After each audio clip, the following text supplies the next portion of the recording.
Grigori Yefimovich Rasputin.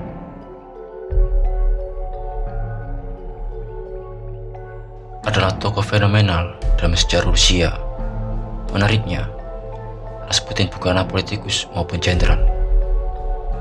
Lain dari itu, Rasputin merupakan orang suci atau dikenal sebagai dukun. Rasputin memainkan peran penting pada masa Tsar Nicholas II, istrinya Tsarina Alexandra, dan satu-satu putranya Tsarevich Alexei yang menderita hemofilia.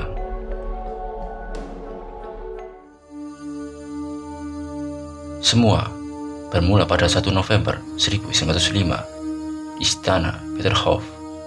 Kala itu, Nicholas II berjumpa untuk pertama kalinya dengan Rasputin.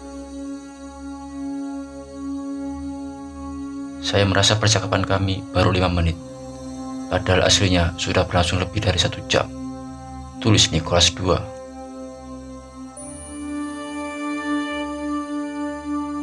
Lama tak ada kabar, Nicholas II berjumpa lagi dengan Rasputin pada 18 Juli 1906. Kala itu, Nicholas II tengah frustasi lantaran anak laki-lakinya Alexei yang berusia muda mengidap penyakit hemofilia. Semua dokter dan tabib telah dikerahkan, meski hasilnya nihil. Hanya Rasputin seorang yang rupanya mampu mengobati Alexei.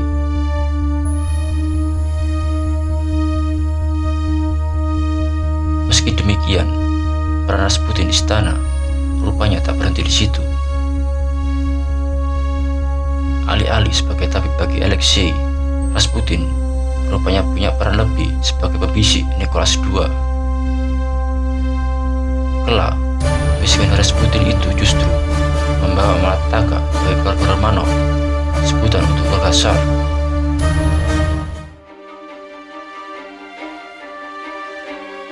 Yang akhirnya membawa kemenangan Bolshevik pada 17 Juli 1918 dan didirikannya Uni Soviet. Setelah memutuskan bahwa pengaruh Rasputin atas Tsarina telah membuatnya menjadi ancaman bagi kekaisaran,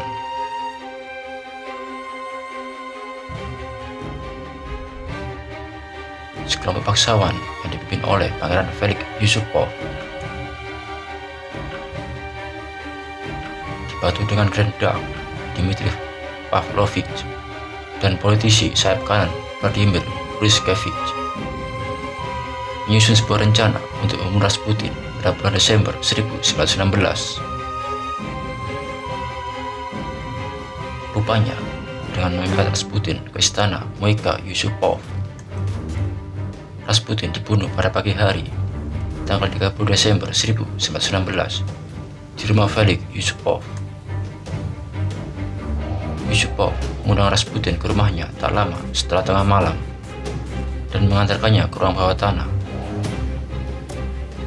Yusupov menawarkan teh dan kue ke Rasputin yang telah dicampur dengan cyanida.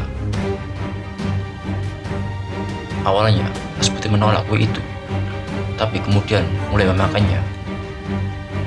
Yang mengejutkan Yusupov, Rasputin tampaknya tidak terpengaruh oleh racun tersebut. Rasputin kemudian meminta beberapa anggur Madeira yang juga telah diracuni dan minum 13, tetapi tetap tidak menunjukkan tanda-tanda kesusahan. Sekitar pukul 2.30, Yusupov minta undur diri untuk naik ke lantai atas, di mana rekan-rekannya sama konspirator sedang menunggu. Mengambil pistol dari Dmitri Pavlovich, Yusupov kembali ke ruang bawah tanah, mengatakan kepada Rasputin bahwa dia akan lebih baik melihat salib dan mengucapkan doa, lalu menembakkannya sekali di dada. Percaya bahwa dia telah meninggal, mereka kemudian pergi ke apartemen Rasputin dengan Sukhotin mengenakan mantel dan topi Rasputin dalam usaha untuk membuatnya terlihat seolah Rasputin telah kembali ke rumah malam itu. Setelah kembali ke istana Moika,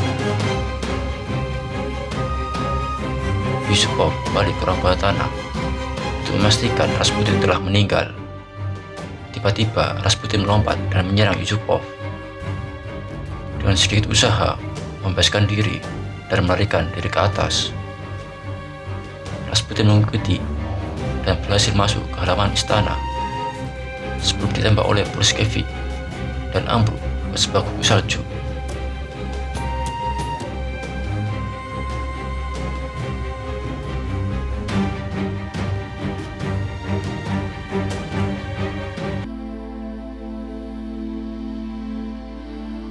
Para konspirator kemudian membungkus tubuh Rasputin dengan kain, membawanya ke jembatan Petrovsky, dan memasukkannya ke sungai Nevka Malaya.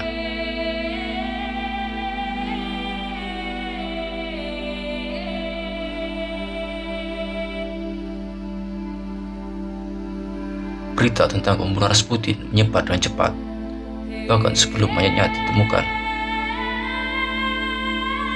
Mayatnya ditemukan di bawah sungai Es pada tanggal 1 Januari, sekitar 200 meter di hilir dari jembatan.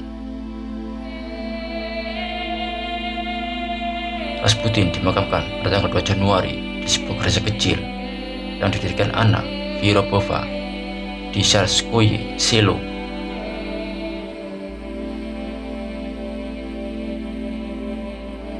Pemakamannya hanya dihadiri oleh keluarga kerajaan dan beberapa teman karib mereka. Istri, nyonya, dan anak Rasputin tidak diundang dalam upacara pemakaman.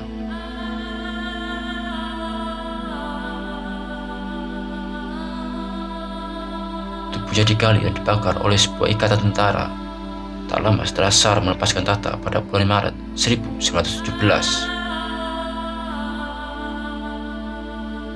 Untuk mencegah tempat pemakamannya menjadi tempat suci atau titik temu bagi pendukung rejim lama,